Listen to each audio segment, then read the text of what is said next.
Hola, en esta hora le quiero compartir con ustedes un análisis de estudio acerca de Mateo 26, 30 al 46, Mateo 26, 69 74 y Lucas 22, de 30 al 32 y Lucas 22, 61 y 62, acerca de la historia de Pedro con Jesús en las últimas horas que estuvo en este mundo, nuestro Señor Jesucristo, antes de ser apresado por aquella turba, aquellos sacerdotes, cuando Judas lo traicionó, donde vamos a analizar hoy por qué Pedro traicionó a Jesús. Es muy importante para nosotros, para el pueblo de Dios en estos tiempos de prueba, de crisis, de problemas serios que están existiendo en todas las naciones de la tierra. Sabemos que todo lo que está sucediendo está escrito hace muchos años y todo se está cumpliendo. Y podemos decir con certeza, a través del reloj profético, que las profecías bíblicas están anunciando, todo lo que está cumpliendo está anunciando que Jesús viene pronto. Por lo tanto, estamos en la recta final de la historia de pecado de este mundo en que vivimos. Y nosotros, igual que los discípulos, junto con Jesús, antes que Jesús fuera crucificado, primero pasaron ellos, los discípulos, junto con Jesús, pasaron por un tiempo de prueba. Y quiero decirle, hermano, es bien que estudiemos todo, pero hay algo que no podemos omitir aquí, y son las últimas horas de Jesús con sus discípulos en esta tierra. Todo lo que ellos sufrieron, todo lo que padecieron, todo, porque cuando ellos andaban con Jesús haciendo la obra de Dios en esta tierra, de predicar las buenas nuevas de salvación junto con nuestro Señor Jesús en su ministerio, tenemos que resaltar algo: todo estaba bien, aparentemente, porque los ataques de Satanás contra Jesús nunca terminaban, siempre era un problema, siempre buscaban una forma de tentarlo, una forma de querer apedrearlo, de maltratarlo, de perseguirlo, de hacerlo quedar mal con el pueblo, todos los dirigentes judíos. Siempre el diablo levantaba personas para hacerle daño a Jesús y estorbar su ministerio. Es decir, que aparentemente parecía que todo iba bien, pero no era así. En muchas ocasiones agarraron piedra para matarlo, y él tuvo que escaparse. Del primer día que leyó el libro de Isaías allí en Nazaret, ya querían de lanzarlo por un barranco abajo, y él se fue entre ellos. Y así sucesivamente siempre fue una persecución infernal de Satanás contra nuestro Señor Jesucristo. Entonces quiero decirle que ya en las últimas horas de Jesús en esta tierra, antes de ser crucificado, ellos, tanto Jesús como los discípulos, pasaron por un momento de prueba. Y ese momento de prueba otra vez se va a repetir con el pueblo de Dios en este mundo. Y es lo que quiero compartir con ustedes. En el otro video que subí, el otro estudio, analizamos por qué Judas Iscariote tuvo 3 años con Jesús y al final lo traiciona. ¿Qué pasó con Judas? Si vio los milagros de Jesús, andaba con Jesús, todo, sabía que Jesús era de procedencia divina, que era el Hijo de Dios, que vino a este mundo para salvarnos. ¿Por qué Judas traicionó a Cristo en ese tiempo? Luego, Pedro, ¿por qué lo niega? ¿Y por qué los discípulos salen huyendo y lo dejan solo? ¿Qué pasó con esos discípulos que amaban tanto a Jesús? Pues quiero decirle, hermano, por eso tenemos que estudiar minuciosamente, con mucho cuidado, y analizar bien este estudio, porque a nosotros otra vez nos va a suceder esto como le sucedió a los discípulos. Va a llegar un tiempo de prueba donde muchos van a traicionar a Cristo, donde muchos van a negar a Cristo, y donde muchos se irán de la iglesia, y parecerá como que la iglesia se desapareció. La iglesia que existe hoy en día desaparece, pero gracias a Dios que siempre el Señor tiene un remanente. Entonces tenemos que prepararnos a través de los informes bíblicos, a través de la historia bíblica que tenemos nosotros hoy en día, para no cometer el mismo error que cometieron estos discípulos en aquel tiempo. Entonces, para eso está la Escritura, para aprender, para enseñarnos, para instruirnos en el camino del Señor, para pronto encontrarnos con Jesús. Jesús dijo: escudriñen las Escrituras, en ellas os parece que tenéis la vida eterna, ellas son las que dan testimonio de mí. Debemos prepararnos bien y estudiar bien las cosas como son. Disculpen esta introducción tan larga, pero es necesario entender las cosas como son, y en el momento que estamos viviendo tan solemne que está viviendo este mundo, que algo empezó. Ustedes saben que algo empezó y ya empezó ahora, y no sabemos cuándo esto va a terminar. Y según las profecías bíblicas, dice que no va a terminar hasta que Jesús venga. Ese es el problema.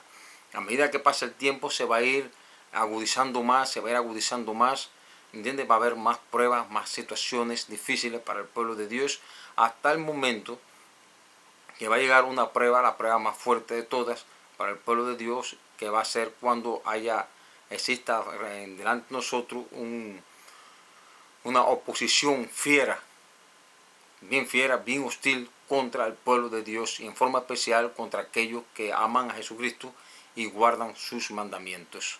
Por eso tenemos que prepararnos, hermanos míos, y no podemos vacilar en este asunto. Así que vamos a comenzar el estudio. ¿Por qué Pedro negó a Jesús si lo amaba tanto? Vamos a empezar.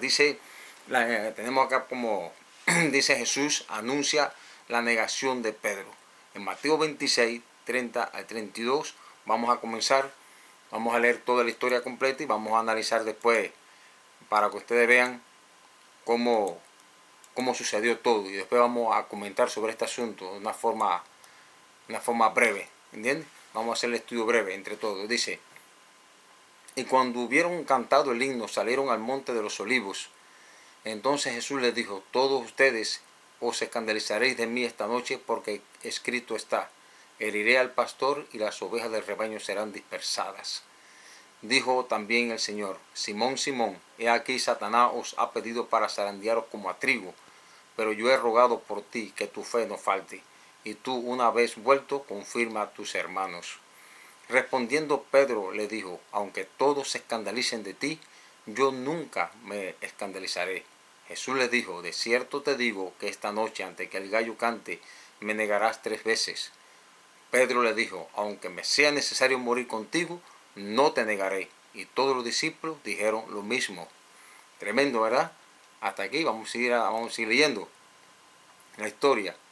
Estamos en Mateo 26, 36 al 46. Dice: entonces llegó Jesús con ellos a un lugar que se llama Getsemaní, y dijo a sus discípulos: siéntense aquí, entre tanto que voy allí y oro. Y tomando a Pedro y a los hijos de Zebedeo, que eran Santiago y Juan, comenzó a entristecerse y a angustiarse en gran manera. Entonces Jesús les dijo: mi alma está muy triste hasta la muerte, quédense aquí y velen conmigo. Yendo un poco adelante, se postró sobre su rostro, orando, diciendo: Padre mío, si es posible, pase de mí esta copa, pero no sea como yo quiero, sino como tú.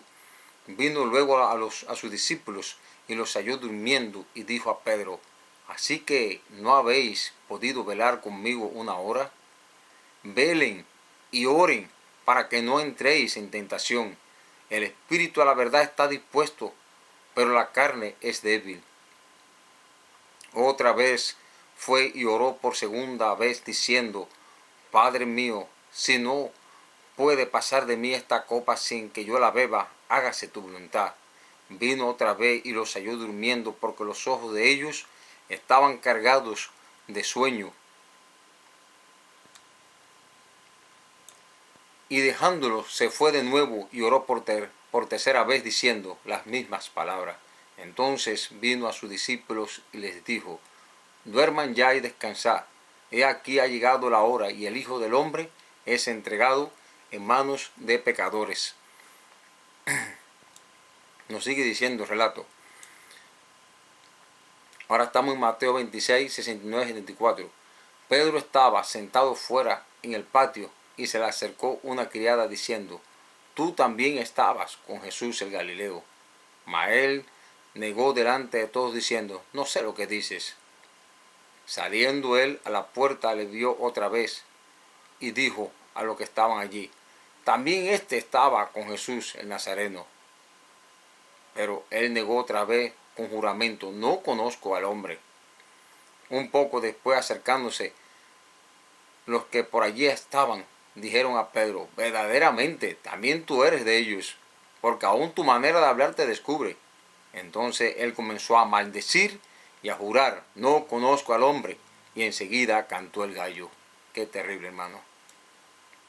En Lucas 22, 61, 62 nos dice: entonces, vuelto el Señor, miró a Pedro, y Pedro se acordó de las palabras del Señor, que le había dicho: antes que el gallo cante, me negarás 3 veces.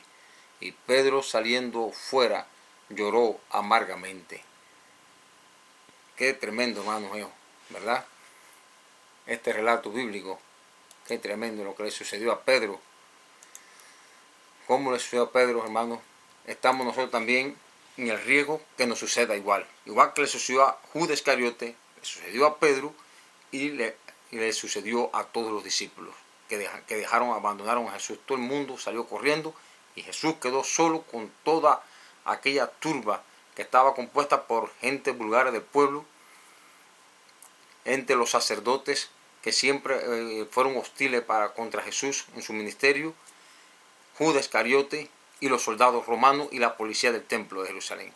Toda esa gente turba con palos, piedras, espadas, fueron a buscar a Jesús allí para apresarlo, como si fuera un ladrón, lo peor de la sociedad en aquel momento, algo terrible. Nuestro Señor Jesucristo sufrió esa situación y él mismo se lo dijo, como un cualquiera, un delincuente me han salido a buscarme en esta hora de la noche, pero esta es la hora que ustedes obran.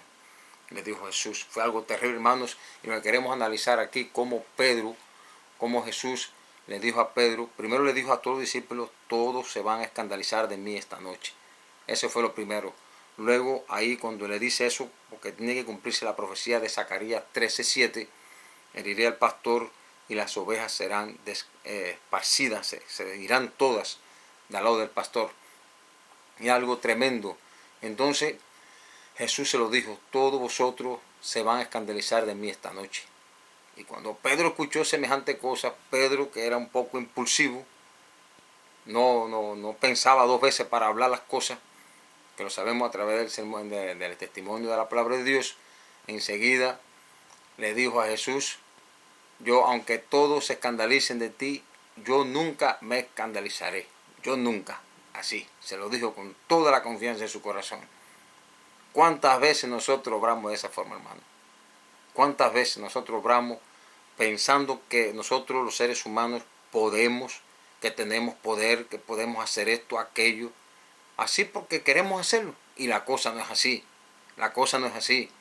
Lo que queremos aprender esta noche es por qué Pedro negó a Jesús. Y aquí está el problema de Pedro. Pedro en ese momento se comportó con un espíritu jactancioso. Jactancioso. Y vamos a buscar para que usted vea un momento en el diccionario qué significa la palabra jactancioso. Fíjense cómo dice acá. El diccionario de la lengua española dice jactancioso. Sinónimos: arrogante, creído, farolero, fatuo, petulante, autosuficiente, ingreído, fanfarrón, presumido. Qué clase de cosa, ¿no? Y así se comportó él con Jesús en ese momento. Incluso miró a los discípulos y le dijo, mira, aunque ellos te nieguen, yo no, yo sí no. Lo afirmó, yo no. Y entonces se comparó con los otros, que es algo feo, terrible, cuando hay un grupo de personas, ¿no?, que tú te quieras comparar o hacerte mejor que los demás. Así le pasó a Pedro. ¿Qué clase, a qué extremo llegó Pedro en ese momento? Parece que no pensó lo que estaba hablando, lo que estaba haciendo Pedro en ese momento. Y Jesús, viendo a Pedro en esa situación tan fea, al decir, aunque estos te nieguen, yo no. A ver, hermano, yo creo que eso sería sería una situación bien pesada, molesta en ese momento, ¿no? Es igual que cuando discutían entre ellos quién sería el mayor. Solo Dios sabe las barbaridades que se decían entre ellos. A lo mejor se decía, mira, tú no, porque tú eres demasiado ignorante. Yo sí, porque yo estudié. A lo mejor yo sí puedo estar al lado del Señor, ser su consejero. Pero que tú que sabes, eres un pobre pescador que no ni estudiaste ni nada. Entonces se humillaban, se decían cosas feas entre ellos, discutiendo entre ellos quién sería el mayor. Entonces imagínense, ahí se ve, ahí está demostrado cómo que no tenían tacto para hablarse o decirse cualquier cosa en su cara a ellos. Y así estaba la situación de los discípulos en ese tiempo. No estaban preparados todavía. No estaban preparados, todavía no se habían santificado, y es porque todavía no se habían entregado completamente a Jesús. No dependían de Jesús. Ellos andaban con Jesús, eran bendecidos por Jesús con su presencia todo el tiempo en los 3 años de ministerio, pero cada uno tenía una espina en el corazón, algo que molestaba su relación con Dios. Y así mismo está pasando el pueblo de Dios en estos tiempos. Por eso que el Señor permitió que viniera una prueba fuerte para ellos, para que cada uno descubriera su carácter, para descubrir el carácter de cada uno y en qué tenía que hacer la reforma para consagrarse completamente a Dios. Y el pueblo de Dios que hoy existe, en este tiempo final, también vamos a pasar por ese tiempo de prueba, porque es necesario que todo sea probado, pasemos por ese tiempo de prueba para ser purificados. Unos serán purificados, otros se apartarán, otros traicionarán a Jesús, otros negarán a Jesús y otros se convertirán en los peores enemigos de la iglesia de Dios en esta tierra. Entonces nosotros tenemos que prepararnos y tenemos que entender la Sagrada Escritura, todos los relatos, todos los informes bíblicos con respecto a este asunto de prueba. ¿Cómo le explico? Fíjense, el espíritu que tenía que tener Pedro en el momento que Jesús le dijo eso es decir, el antónimo de jactancioso era esto, o hacer humilde, modesto y sencillo. Y Pedro no era así. Pedro no era así, no se comportó como debería comportarse. ¿Por qué? Porque todavía Pedro no dependía de Dios. Pedro todavía no dependía de Jesucristo, todavía no se habían entregado completamente a Jesús, porque la Biblia nos dice que todavía ellos no creían. Había todavía rastro de incredulidad en sus corazones. Ellos dependían de ellos mismos, pero eran bendecidos por Dios y la presencia de Jesús con ellos todos los días. Pero eso no basta. Es como que ahora vamos a la iglesia, vamos a la iglesia, adoramos al Señor, estamos allí. Pero la pregunta es, ¿dependemos completamente de Dios? ¿Hemos hecho tú y yo una entrega completa a nuestro Señor Jesucristo de nuestras vidas? ¿Seguro? ¿Sí o no? Tenemos que analizar eso. Tenemos que analizar eso. Y lo más importante aquí es analizar por qué cuando el Señor le dice a Pedro, Simón, Simón, el diablo os ha pedido para zarandearos como a trigo, pero yo he rogado por ti para que tu fe no falte. ¿Qué sucedió? Aún así, diciéndole esas palabras, Cristo le está profetizando lo que va a suceder y aún así sigue aferrado que no. Ahí le dice entonces con más fuerza, no, hasta voy a ir a la cárcel contigo, incluso voy a morir contigo. Pero ¿qué sucede? ¿Qué nos dice el relato bíblico que vamos a leer? Dice que vino uno, cuando Cristo estaba en el patio de sumo sacerdote, vino una señora primero, y le dijo, hey, tú andabas con el Nazareno. Y le dijo, yo no lo conozco. Ahí empezó a negarlo. Cuando él vio que el ambiente estaba bien pesado y el mismo Satanás lo estaba tentando a través de esas personas, él se sintió presionado. Él sabía que el ambiente no estaba nada bueno con Jesús, lo que le estaba sucediendo a Jesús en ese momento, porque él vio todo el juicio injusto y todo lo que le hicieron a Jesús, cómo lo escupieron en el rostro, cómo le dieron golpe, cómo le hicieron todo lo que le estaban haciendo a Jesús. Y cuando Pedro vio semejante cosa, ya él mismo empezó a temblar, se turbó su corazón y no tenía poder para soportar esa prueba. Y eso es lo que vamos a analizar ahora, el por qué. Cuando analizábamos ahorita las escrituras, nos dimos cuenta que Jesús, cuando llega al Getsemaní, le dice, quédense aquí y velen junto conmigo. Yo voy allá más adelante y oro. Velá y orá, le dijo Jesús. La pregunta es, los discípulos, Pedro, Juan y Santiago, cuando Jesús regresa de la oración que hizo al Padre, ¿los encontró orando? Claro que no. Dijo, ustedes están durmiendo, velen y oren para que no caigan en tentación. Ahí se fue otra vez. Vuelve Jesús otra vez a orar al Padre. Regresa. Y cuando regresa, otra vez los halla durmiendo. Y esta vez ya la pregunta no fue para los otros, para Santiago y Juan. Fue para el mismo Pedro. Pedro, ¿no has podido tú velar conmigo, aunque sea una horita, aunque sea? Así le dijo, ¿por qué? Porque Pedro fue el que más se jactó de serle fiel a Dios, de serle fiel a Jesucristo, nuestro Señor. Y ahí Jesús nos está dando una lección tanto a Pedro como a nosotros. Si queremos serle fiel a Dios, tenemos que hacer ¿qué cosa? Tenemos que orar mucho y depender de Dios a través de la oración. Fíjense cómo sucede esto.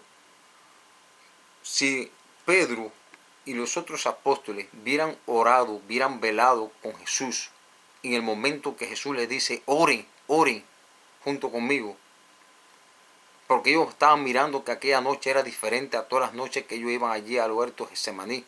Ellos estaban mirando que era diferente, que el Señor ellos estaban preocupados por Jesús, porque Jesús estaba muy triste, su rostro estaba muy demacrado, tenía mucha tristeza, mucha angustia en su corazón, porque sabía que la hora estaba llegando para él en ese momento, y él mismo se lo dijo: yo estoy triste hasta la muerte. Ellos veían que las cosas no estaban bien esa noche. Cuanto más tenían ellos que verse despertados y orar y buscar a Dios con todo su corazón. No lo hicieron, a dormir, como un día normal igual que otro, y la cosa no es así. Y así nos va a suceder a nosotros. En el tiempo final viene un tiempo de prueba, y quiero decirle que en este caso, lo que sucedió allí cuando el Señor le dice allí, que le habla que el diablo los ha pedido para zarandearos, quiero decirle que esto está profetizado para el pueblo de Dios en el tiempo final. En el profeta Amós 9:9 nos dice así: he aquí yo mandaré y haré que la casa de Israel sea zarandeada entre todas las naciones. A esto se le llama el zarandeo del cedazo, el zarandeo del pueblo de Dios ante la venida del Señor Jesucristo. Todo va a ser removido, todo va a ser probado en esta tierra. El carácter de todos los hijos de Dios va a ser probado individualmente. Todos vamos a tener que dar prueba de nuestra fe genuina en nuestro Señor Jesucristo. Tú y yo vamos a tener que individualmente, vamos a ser probados y vamos a tener que decidir en pro o en contra de nuestro Señor Jesucristo.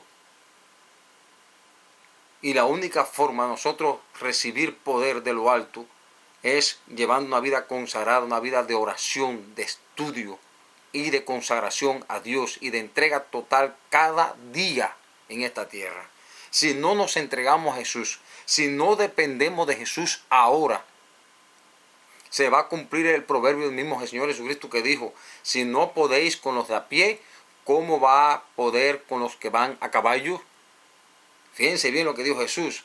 Jesús los dijo: si ustedes ahora con los de a pie no pueden, se cansan, se agotan, desmayan, no sé cómo va a ser cuando tengan que ir al lado de aquellos que van a caballo. Ustedes están entendiendo el proverbio, ¿verdad, hermanos? Fíjense bien la situación de esto. Si Pedro, acuérdense, ¿por qué Pedro negó a Jesús? Porque Pedro no se había entregado completamente a Jesús, en primer lugar. Segundo lugar, porque Pedro era jactancioso. Él creía que todo lo podía. Ese carácter impulsivo, fuerte que tenía él, lo llevaba siempre a ser así. Y entonces, ¿qué sucede? Y la tercera parte, él no dependía en oración de Dios.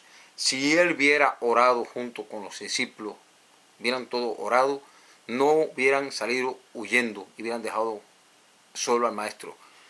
Pedro no hubiera negado a Jesús. Sin miedo hubieran enfrentado esa situación, porque hubieran recibido poder de lo alto en ese momento por la oración que hicieron. Pero no oraron. Y Jesús nos está dando una enseñanza bien importante para nosotros en este tiempo y para el tiempo del fin. Solo aquellos que sean capaces de mantenerse firmes y fieles en oración, buscando a Dios con todo su corazón, en oración ferviente y súplica y clamor a Dios, son los que van a recibir la bendición de Dios y la liberación de Dios en ese tiempo. Pero los fríos, los inconstantes, los indiferentes, que le da lo mismo una cosa que la otra, que se creen cosas que no son la realidad, lo que se está viviendo y lo que se va a vivir en ese tiempo, dice, serán dejados en el camino. Desgraciadamente va a suceder así para el pueblo de Dios. Fíjense, hermano, esto no es juego. Y el Señor Jesucristo en Lucas 21:36 nos acaba de confirmar esta situación. Ahí está, él habla, antes de este versículo, él habla de las cosas terribles que vendrán, algo parecido como un paralelismo de Lucas 21 con Mateo 24, de las cosas que vendrían sobre este mundo, las calamidades, las pestilencias, los terremotos y todas las cosas que vendrían sobre este mundo. Y ahora Jesús en Lucas 21:36 nos dice nuestro Señor Jesucristo: velen pues en todo tiempo, orando, que seáis tenidos por dignos. ¿Quiénes son las personas que son dignas ante los ojos de Dios? Los que oran, porque los que oran piden poder de lo alto, piden el Espíritu Santo, piden perdón por sus pecados, piden que el Señor les dé un corazón nuevo, que los transforme, que los santifique, que los prepare para el reino de los cielos. Y eso le agrada a Cristo. Y el Señor quiere, acuérdense que Dios nunca va a obligar a ninguna persona en esta tierra. Si usted quiere, Dios lo va a bendecir. Si usted quiere, usted va a orar para que Dios lo bendiga. Y así va a ser siempre. Pero si usted no quiere, usted nunca va a orar, usted nunca va a hacer nada. Así se va a quedar. Entonces el Señor Jesucristo nos vuelve a exhortar. Velad pues en todo tiempo, orando que seáis tenidos por dignos de escapar de todas estas cosas que vendrán y de estar en pie delante del Hijo del Hombre. Algo importantísimo. ¿Qué es lo que nos va a mantener, qué es lo que nos va a tener como ante los ojos de Dios parado todo el tiempo? La oración, querido, la oración, la consagración a Dios, la dependencia, depender constantemente de Dios. ¿Qué dice el profeta? Acuérdense que el pueblo de Dios como Job, vamos a perder todo en esta vida. Todo lo vamos a perder ante la venida del Señor Jesucristo. Por eso dice, el justo por la fe vivirá. Por eso tenemos que aprender a vivir sin nada y tenemos que aprender a depender de Dios en todo. Y lo único que nos va, nuestra única salvaguardia es, ¿qué cosa? Estar siempre al lado de Dios. Y para estar siempre al lado de Dios tenemos que estar siempre en oración, en súplica, en todo momento, para poder ver la bendición de Dios sobre nosotros. Nadie se crea que sin oración va a poder mantenerse firme y fiel en esta tierra. Usted cuando no ora, usted se pone en la misma posición jactanciosa que se puso Pedro delante de los discípulos y delante de nuestro Señor Jesucristo. Y ahí escuchamos otra vez las palabras de amonestación del Señor Jesucristo. Simón, Simón, el diablo os ha pedido para zarandearos como a trigo. Entonces, si queremos ser verdaderos trigo, debemos estar siempre orando y dependiendo de Dios para recibir el poder del Espíritu Santo, para poder rechazar toda tentación del enemigo contra nosotros. De lo contrario, vamos a ser cáscara. En vez de ser trigo, vamos a ser cáscara y vamos a caer en tierra. Querido, que Dios te bendiga. No vamos a hacer más largo este estudio. Que Dios nos bendiga a todos como pueblo de Dios. Acuérdense que se acerca el día donde la tormenta va a ser fuerte contra el pueblo de Dios y en forma especial contra el remanente de Dios, los que aman a Dios y guardan sus mandamientos, todo su mandamiento y tienen la fe de Jesús. Así que vamos a prepararnos, vamos a estudiar la palabra de Dios. No desperdicie, no sé si desperdiciaron la cuarentena en otras cosas, en vez de orar, estudiar, prepararse, buscar, mirando que las cosas que están sucediendo no sabemos hasta dónde va a llegar esto.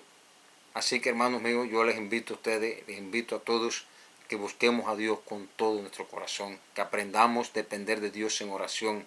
Y otra cosa, antes que se me vaya, quiero decirle que aquí también Jesús nos da una enseñanza bien firme. El Señor les dijo, oren, este es el momento de orar, para después que poder recibir poder de lo alto. Nosotros a veces hacemos al revés las cosas. Vamos a enfrentarnos al problema, y ahí no hay tiempo para orar. Hay que orar primero y después ir a resolver los problemas. Aprendamos eso. Siempre hacemos al revés. ¿Vamos directo al problema? No. Hay que orar primero. Primero el Señor le dijo, velad y orad. Y ya en un par de horas, ahí llegó la tentación. ¿Se dan cuenta cómo lo que el Señor nos está enseñando? Primero, este es el tiempo de prepararnos, de orar. Y luego salir a resolver el problema. Cuando nos levantamos en las mañanas, ¿qué hacemos, tío? ¿A qué nos dedicamos? Deberíamos orar, ponernos en las manos de Dios, poner todos nuestros planes en las manos de Dios para salir de nuestras casas protegidos, fortalecidos en la compañía de los santos ángeles que se gozan, que nosotros oramos, nos pusimos en las manos de Dios. El Espíritu Santo ahora está reinando supremo en nuestros corazones para guiarnos en todo, en pensamientos, en acciones, en todo, y Él seguir haciendo esa obra linda de santificación, de preparar un carácter para el reino de los cielos. Nunca olviden eso, el plan de salvación consiste en eso, en redimirnos, en santificarnos, en prepararnos para poder morar con Jesús para siempre. Porque este cuerpo va a desaparecer y Dios nos dará otro cuerpo, pero el carácter de nosotros va a permanecer. Es lo único que vamos a heredar para el reino de los cielos, un carácter santificado, consagrado a Dios. Así que, hermanos míos, no les digo más. Creo que hasta aquí está bueno, hemos estudiado bien este asunto, es lo que dice la palabra de Dios, que Dios me los bendiga, cuídense y nos vemos en el próximo estudio, es mi sincero deseo. Amén.